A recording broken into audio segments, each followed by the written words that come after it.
Hola, buenos días. Mi nombre es Juan Ramón Pérez Chica y Arte.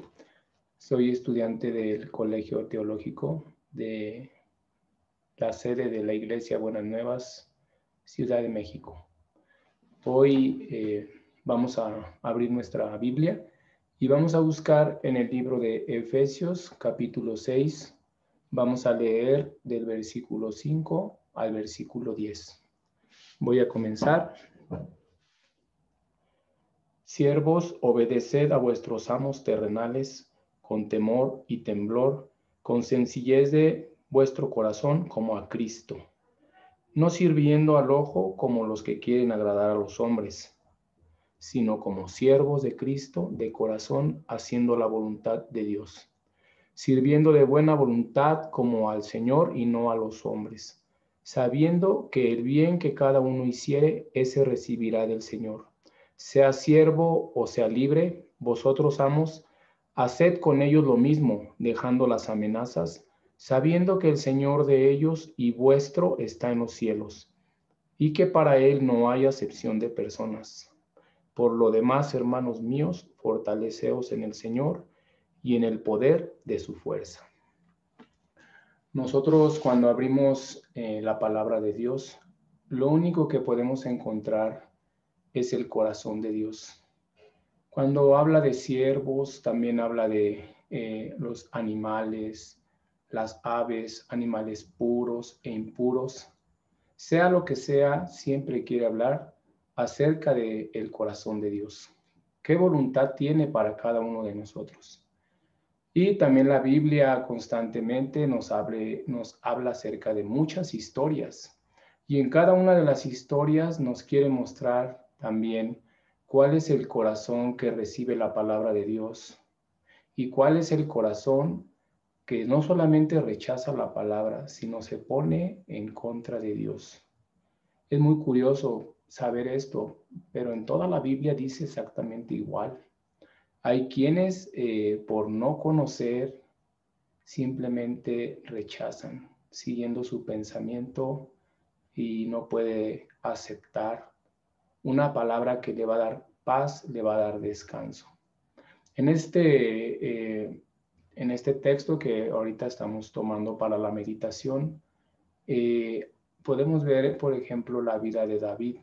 David, cuando fue ungido por rey a través del profeta Samuel, ¿quién reinaba? Reinaba Saúl.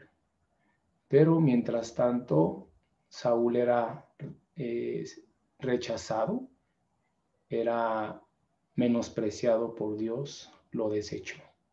Sin embargo, cuando vemos la Biblia, Saúl no aceptó que Dios le hubiera desechado. Él se aferró al reino y no solo eso, sino que además perseguía a David, quería matarle. Pero David, un corazón muy diferente.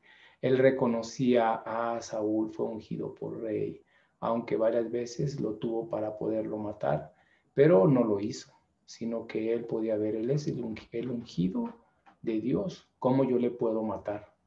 Así David reconocía a Dios en la vida de Saúl. Sin embargo, Saúl muy diferente, Saúl sí le quería asesinar. Mas, sin embargo, la vida del rey David dependía de la mano de Dios. Aunque Saúl reinaba en Israel, para Dios ya no reinaba. Aunque David era perseguido constantemente, pero Dios le reconocía como rey de Israel. Aún no estaba sentado en el trono.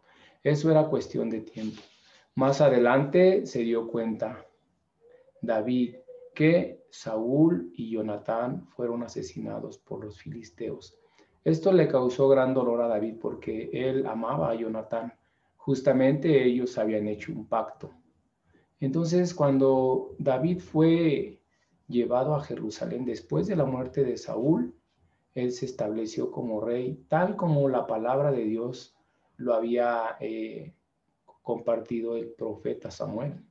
Sin embargo, en David también había una inquietud.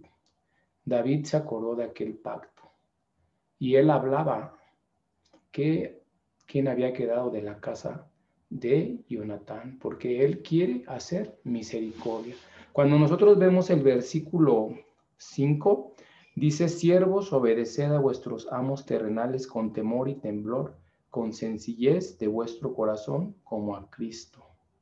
Aquí podemos ver, siervos significa, el siervo es una persona que pertenece a un amo. ¿Qué significa? No tiene voluntad propia, sino que él, recibiendo el corazón del amo, hace lo que el amo le ordena. Eso agrada a Dios. Dios quiere enseñar: nuestra vida es vida de siervo, y el siervo hace lo que el amo le pide. Y si aquel siervo hace como el amo quiere, aquel amo se puede agradar de ese siervo. Seguimos leyendo: no sirviendo al ojo como los que quieren agradar a los hombres, sino como siervos de Cristo de corazón, haciendo la voluntad de Dios. Entonces, un siervo que conoce el corazón de su amo puede conocer también la voluntad. ¿Cuál es la voluntad de aquel amo que nos compró? Nosotros fuimos comprados por sangre, recibimos la vida eterna a través de Jesucristo. A Él pertenecemos, por tanto nuestra vida depende de Dios, depende de Jesucristo. Todo lo que agrada al Padre es todo aquello que viene de Jesucristo. Entonces aquí dice: ¿cuál es la voluntad? Hay una voluntad dentro de Dios. Él quiere dar misericordia. Por eso David hablaba, él decía: ¿quién ha quedado de la casa de Jonatán para que yo haga misericordia? Entonces, aquí encontramos dos historias. ¿En qué posición está aquel corazón que recibe aquella misericordia? ¿Y en qué posición está aquel corazón que rechaza la misericordia? Hoy quisiera también, vamos a buscar en el libro de Primera de Samuel, vamos a buscar Primera de Samuel, en el capítulo 9, vamos a buscar del versículo 1 al 4. Voy a leer. Dijo David: ¿ha quedado alguno de la casa de Saúl a quien no haga misericordia por amor de Jonatán? Y había un siervo de la casa de Saúl que se llamaba Siba, el cual llamaron para que viniese a David, y el rey le dijo: ¿eres tú, Siba? Y él respondió: tu siervo. Y el rey le dijo: ¿no ha quedado nadie de la casa de Saúl a quien haga yo misericordia de Dios? Y Siba respondió al rey: aún ha quedado un hijo de Jonatán, lisiado de los pies. Entonces el rey le preguntó: ¿dónde está? Y Siba respondió al rey: he aquí, está en casa de Maquir, hijo de Amiel, en Lodebar. Entonces el rey tiene interés en dar la misericordia. Busca a su siervo y le pregunta. El siervo lo ubica y él se encuentra en un sitio llamado Lodebar. Entonces, en el libro de los reyes podemos ver que cada que se establecía un rey, la casa del rey anterior o era aniquilada por completo, era extirpada, para que no quedara nadie de la casa de ese rey que había sido eliminado, para que no se levantara a reclamar el reino. Entonces, mientras David se establecía en Jerusalén, toda la casa de Saúl huía, y entre su huida podemos reconocer, había una nodriza, la cual llevaba en sus brazos a este niño llamado Mefiboset. Esta nodriza muchas veces podía escuchar cómo Saúl se molestaba por medio de lo que él hablaba de David. Entonces, en esta nodriza podía escuchar cuánto Saúl le odiaba. De la misma manera, esta nodriza, teniendo a este pequeño Mefiboset, hijo de Jonatán, le hablaba al oído diciendo quién era David: un hombre sanguinario, un hombre que se considera su enemigo, que en cualquier momento, si él le encontrara, lo mataría. Entonces aquella nodriza iba alimentando de odio en el corazón de Mefiboset, y no solo de odio, sino también de miedo. Yo me encuentro a través de un testimonio, podíamos ver en Corea del Norte, Corea del Sur, se presentó una guerra entre dos bloques, dos mentalidades diferentes, la socialista y la capitalista. De esta manera, este pueblo se dividía, así como también en otros países estos dos bloques llegaron a dividir varios países, y podemos ver una guerra cruenta. Entonces hubo mucha miseria, hubo mucha pobreza. En los dos contendientes, Corea del Norte y Corea del Sur, hubo una gran separación. Había mentalidades diferentes.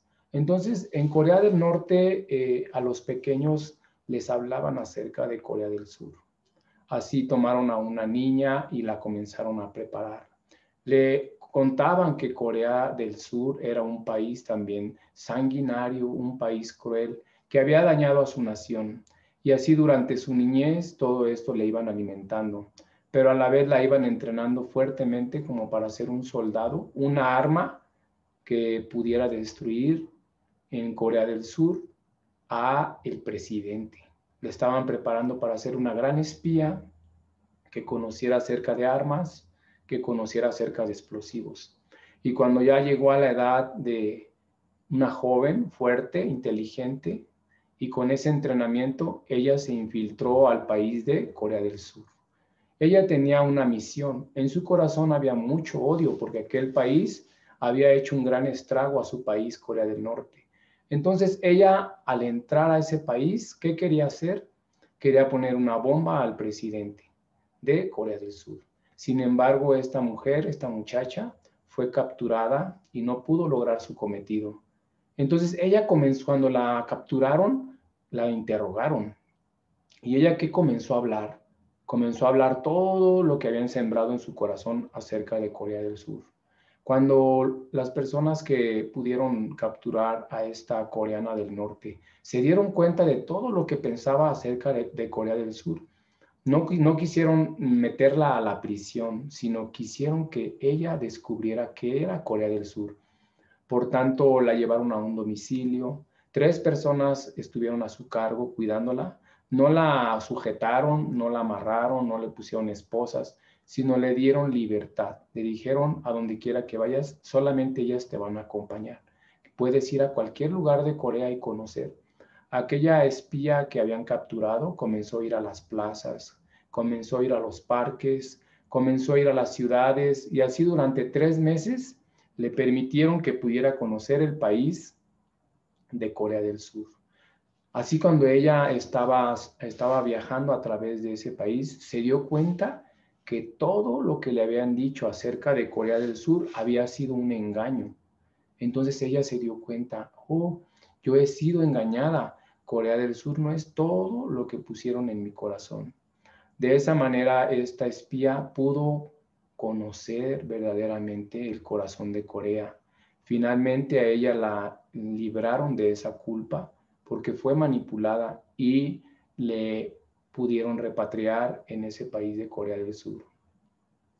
Entonces, cuando vemos la historia acerca de este corazón, podemos ver Mefiboset también habían sembrado la duda, la incertidumbre. Habían hablado de quién era David, un hombre sanguinario y cruel. Pero cuando David le fue a traer por medio de Siba, ¿a dónde fue? A Lodebar. ¿Qué significa Lodebar?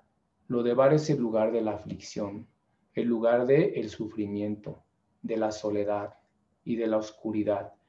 ¿Quién alimentó ese corazón? La nodriza. Por tanto, ¿cómo estaba Mefiboset? Cuando escuchaba de David, tenía muchísimo miedo. Entonces, cuando fue traído por medio de Siba, ¿qué creía Mefiboset? Yo voy a ser aniquilado, yo voy a ser muerto por el enemigo. Pero sin embargo, ¿cuál fue el corazón de David? Mefiboset, entra a mi palacio y tú comerás en mi mesa todos los días de tu vida.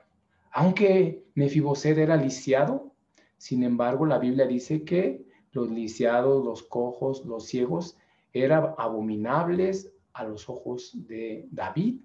Entonces, ¿cómo era posible que David admitiera a un lisiado cuando él los abominaba? Sin embargo, le decía, tú comerás a mi mesa.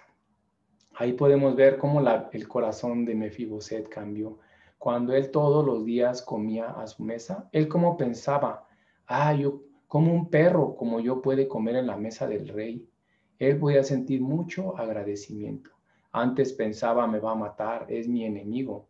Pero una vez que recibió la misericordia, entonces Mefiboset se llenó de agradecimiento. Este es un corazón en el cual podemos ver cómo fluye el corazón y la voluntad de Dios. ¿A través de qué? A través del pacto, el pacto que hizo con Jonatán. De la misma manera podemos ver la contraparte, aquel corazón que no recibe la misericordia. Vamos a buscar ahora en el libro de Primera de Samuel, capítulo 10, versículo del 1 al 4. Voy a leer. Después de esto, aconteció que murió el rey de los hijos de Amón, y reinó en su lugar suyo Hanún, su hijo. Y dijo David: yo haré misericordia con Hanún, hijo de Naas, como su padre la hizo conmigo. Y envió David sus siervos para consolarlo por su padre. Mas llegados los siervos de David a la tierra de los hijos de Amón, los príncipes de los hijos de Amón dijeron a Hanún su señor: ¿te parece que por honrar David a tu padre te ha enviado consoladores?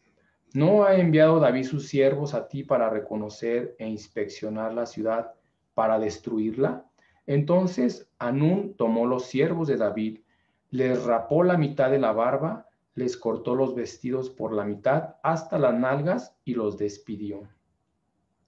Aquí podemos ver una acción totalmente diferente.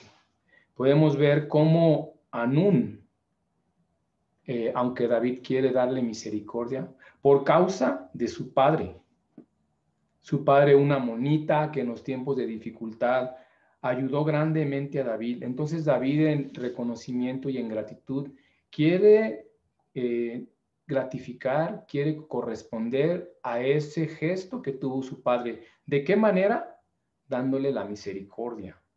Entonces, este rey Naas, él muere y establece a este rey Hanún.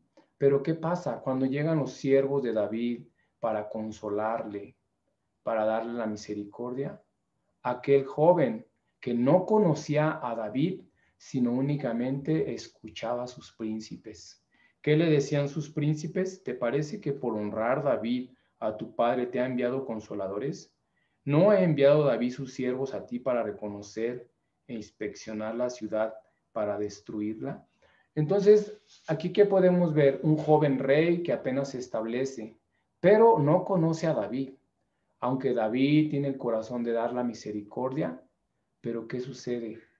En este corazón del rey, él se inclina por escuchar a sus príncipes. Aquellos príncipes meten la duda, meten la incertidumbre, meten la lógica, meten el razonamiento.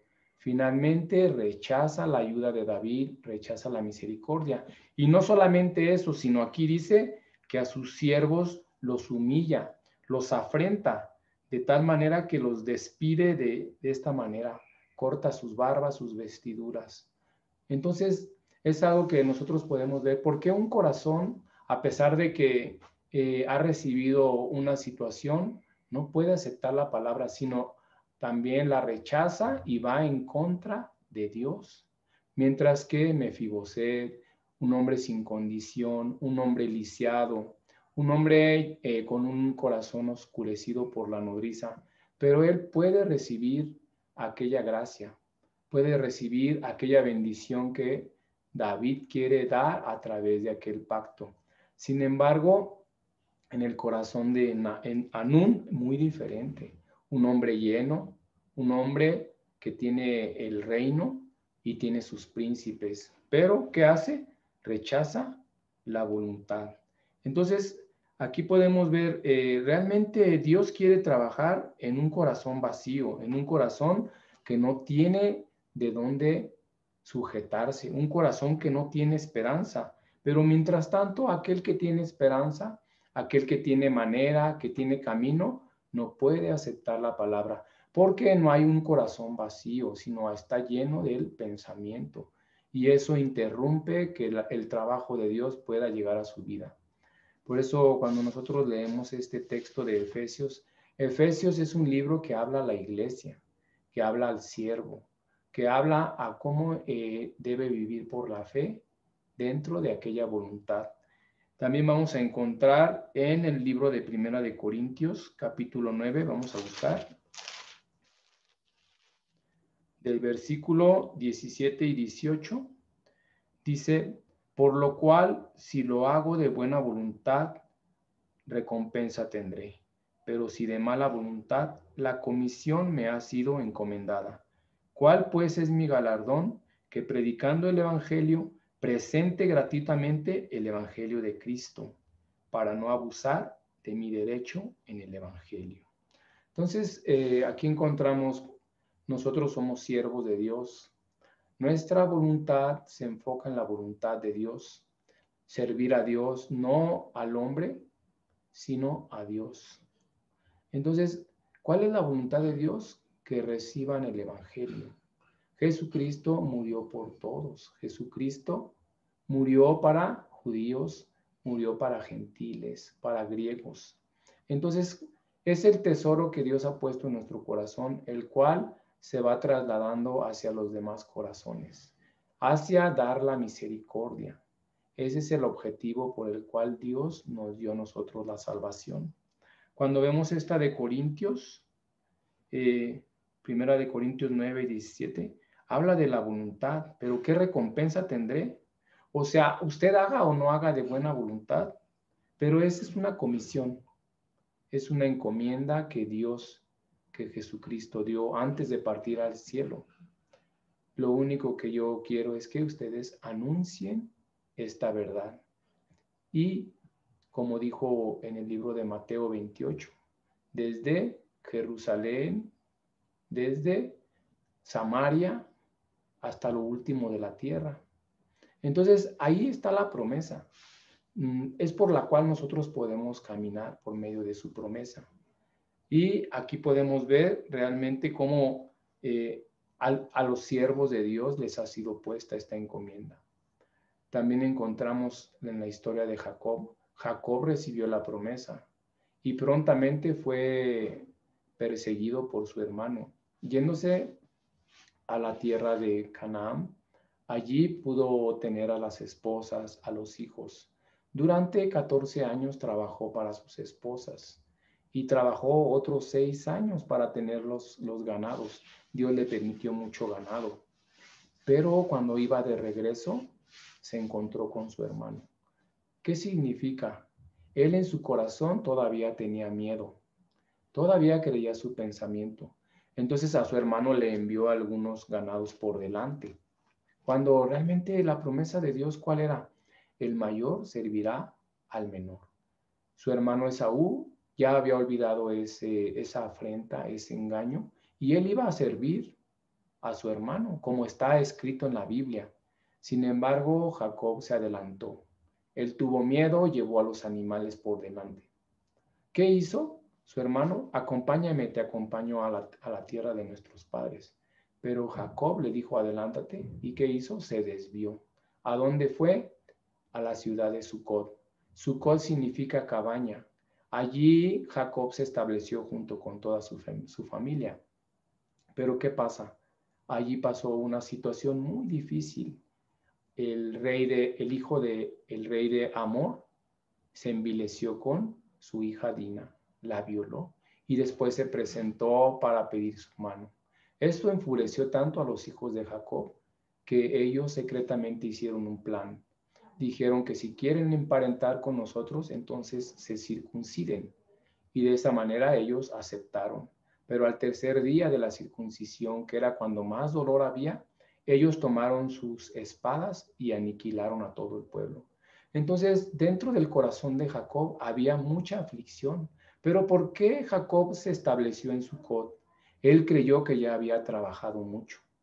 Realmente, cuando nosotros buscamos el lugar de la comodidad, el lugar del descanso, es ahí donde se corrompe nuestro corazón. ¿Qué le vino como resultado? La matanza de un pueblo. Entonces el temor de Jacob era que otros pueblos vinieran en contra de ellos por venganza. Pero ¿quién guardaba la vida de Jacob y de sus hijos? La promesa de Dios. ¿Cuál era el lugar donde Jacob debería de haber ido? Debería de haber ido a Betel, ciudad de la luz. Una ciudad donde hay la estrechez, hay la carencia. Muy diferente a lo que había en Sucot, donde había cabañas y donde se establecían. En Betel había la dificultad. Pero ¿por qué Dios permitía ese lugar para ellos?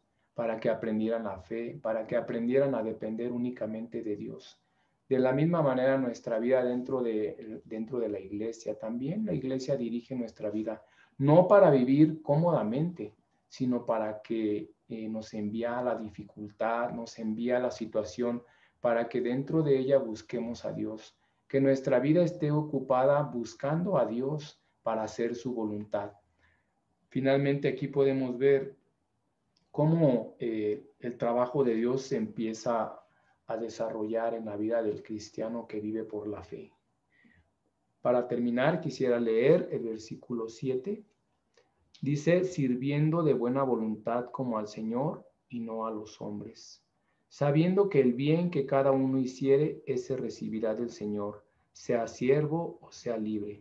Y vosotros, amos, haced con ellos lo mismo, dejando las amenazas, sabiendo que el Señor de ellos y vuestro está en los cielos, y que para Él no hay acepción de personas.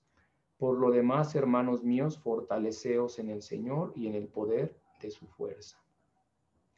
Aquí finalmente, a través de estos versículos, aunque hay varios temas que se pueden compartir de estos versículos, pero ahora me enfoqué en la misericordia, que es lo más importante, que es la voluntad de Dios. Finalmente podemos ver dónde nuestra vida está guardada, está bendita, cuando nosotros estamos dentro de la voluntad de Dios. ¿Cuál es la voluntad de Dios? Que vivamos dependiendo únicamente de la palabra de Dios. Que a partir de recibir esta palabra la podamos transmitir a otros. Esta misericordia fue puesta en nuestro corazón para que nosotros la podamos llevar a todo el mundo. No hay acepción de personas. David se acercó a Mefiboset, David se acercó a Anún, pero Anún rechazó aquella misericordia, se puso en contra de David. ¿Qué le vino? Le vino la muerte. Sin embargo, Mefiboset, a pesar de estar en Lodebar, fue traído y Dios le permitió, a través de esa voluntad, que David le llevara a su mesa para que comiera todos los días hasta el fin de su vida. Dice, todos los días de tu vida comerás a mi mesa. Aunque Anún era defectuoso, aunque Mefiboset también tenía lisiados sus pies, pero cuando él estaba sentado en la mesa, no se veía nada de esto. Así también nosotros, antes siendo pecadores, éramos abominables a Dios el Padre, pero para eso envió a Jesucristo, para que por medio de aquella promesa, Jesucristo limpiando nuestro pecado a través de su sacrificio, nosotros pudiéramos pertenecer a Dios, al rey David. Dentro del palacio comeremos en su mesa todos los días de nuestra vida. Esa es la gran misericordia que Dios mostró, que Dios nos pudo dar a nosotros primeramente para que a su vez nosotros también compartamos el Evangelio. Esta es una palabra bendita. En Efesios se refiere a la vida de la iglesia, la vida de la fe. Y como en el versículo 10 dice, no, por lo demás, hermanos míos, fortaleceos en el Señor y en el poder de su fuerza. Aquí ya es donde entra el tema de la armadura de Dios. Cómo también Dios quiere a través de los instrumentos, quiere preparar el corazón del siervo para que se prepare contra los ataques de Satanás. Y que Dios a través de la palabra nos permita cada día poder salir adelante en cualquier situación, en cualquier dificultad. Yo ahora por medio de esta palabra también que recibo a mi corazón, realmente quiénes somos nosotros, en qué momento nosotros recibimos aquella salvación. Dice, cuando aún éramos enemigos, éramos débiles, fue que Cristo, que Dios mostró su misericordia para con nosotros. Recibimos aquella santidad, aquella justicia por medio de la fe. Nosotros somos deudores, entonces somos siervos de Dios para hacer su voluntad. Yo espero, hermanos, que a través de esta palabra podamos experimentar una vida de fe bendita, una vida de fe reconociendo que fuimos esclavos del pecado, pero Dios nos ha hecho libres a través de Jesucristo. Y mediante esta libertad, nosotros poder compartir aquella misericordia, aquel bendito evangelio que está puesto en Cristo Señor. Le agradezco que ustedes me hayan escuchado. Espero nos volvamos a ver el próximo mes y que Dios les bendiga. Hasta luego.